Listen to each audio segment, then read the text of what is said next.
Nushat and welcome back to my YouTube channel NK Educare. So बच्चों, now let's start question number 7 of exercise 12.2 NCERT class 9. NCERT class 9 का exercise 12.2 का question number 7 इस video में हम करेंगे. Let's see. Question क्या कहता है? Question says here, a card is in the shape of a square with diagonal 32 cm and isosceles triangle of base 8 cm and side 6 cm each is to be made of 3 different shades as shown in figure.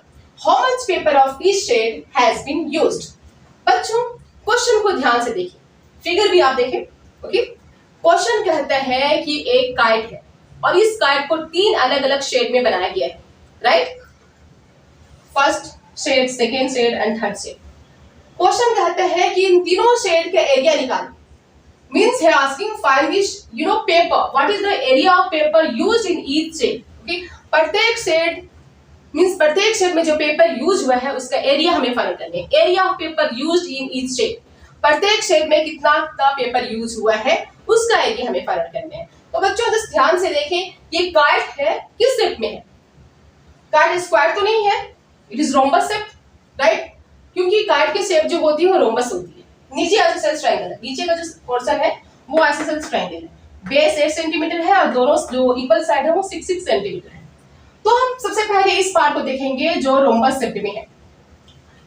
Rhombus की सभी sides equal होते हैं, same to same, just like square. लेकिन थोड़ी rhombus तिरछा होता है और स्क्वायर बिल्कुल स्ट्रेट होता है. राइट, 90 डिग्री का एंगल होती है. बट दोनों का एरिया सेम है, दोनों भाई भाई है. स्क्वायर और रोम्बस दोनों भाई भाई है. और दोनों का एरिया का फार्मूला भी सेम होता है. Area of rhombus is equal to what? Half into d1 into d2, diagonal 1 into diagonal 2. Similarly बच्चों, area of square is also half into d1 into d2 means diagonal 1 into diagonal 2. तो सबसे पहले हम इसकी area find out करेंगे. देखते हैं, area find out करने के बाद इसका हाफ करेंगे. एरिया का हाफ हमारा फर्स्ट पार्ट हो जाएगा, क्योंकि डायगोनल किसी भी रोम्बस का डायगोनल मींस किसी भी रोम्बस का जो डायगोनल होता है वो रोम्बस को 2 ट्रायंगुलर पार्ट में डिवाइड करता है, this part and this part. Okay, अगर हमें इस रोम्बस का एरिया मिल जाता है तो हम इसे हाफ कर फर्स्ट पार्ट निकाल देंगे और हाफ कर सेकंड पार्ट निकाल देंगे और दोनों का एरिया सेम हो जाएगा. Right, so here since area of square since area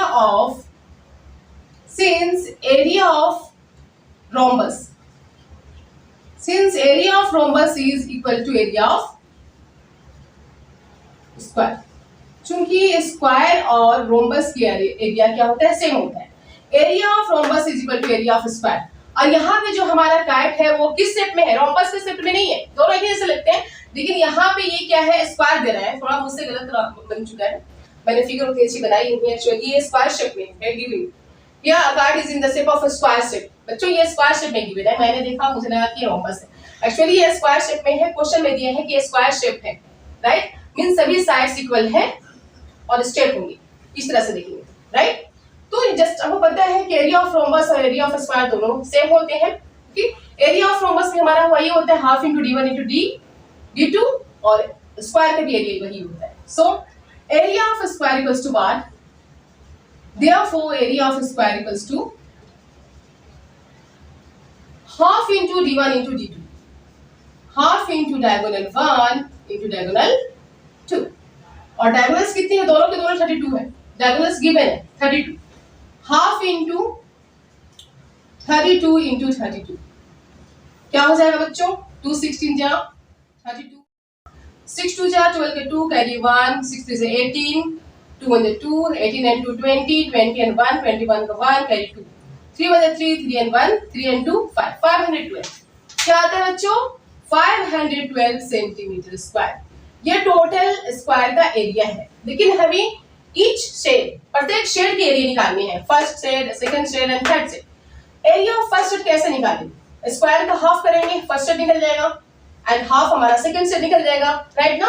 अगर हम इस स्क्वायर के एरिया का हाफ कर देते हैं तो फर्स्ट हाफ ये हो जाएगा, हाफ क्या हो जाएगा? First shade and second shade निकल जाएगा. First shade and second shade के एरिया हमें मिल जाएगा. राइट, तो जस्ट लुक हियर बच्चों, एरिया ऑफ फर्स्ट शेड का एरिया क्या हो जाएगा? हाफ इंटू 512, 512 का हाफ करेंगे, 2 2 जा 4, 2 5 जा 10, 2 6 जा 12, मीन्स 200, 2 2 जा 4, 2 5 जा 10, 2 6 जा 12, 256 सेंटीमीटर स्क्वायर, ये हमारा फर्स्ट सेट का एरिया है। Therefore area of second set, second set का एरिया सेम हो जाएगा, वो भी हाफ हो जाएगा, हाफ ऑफ 512 कट करने पे सेम आएगा 256। So area of second set is also 256 centimetre square. अब हमें निकालने हैं एरिया ऑफ थर्ड शेड। ये हमें बनाना होगा बाय यूजिंग हेरोन्स फार्मूला, क्योंकि A B C 3 sides given है और इन 3 साइड्स के हेल्प से हमें निकालना होगा इसका area. So let's do. For the third shade, third shade के लिए, third shade A equals to 6 centimetre, B equals to 6 centimetre, C equals to 8 centimetre. Therefore we will find out semi perimeter, क्योंकि area निकालने हैं, semi perimeter चाहिए। a plus b plus c divided by 2, 6 plus 6 plus 8 divided by 2, 6 6 12, 12 and 8 20, 20 by 2, got it?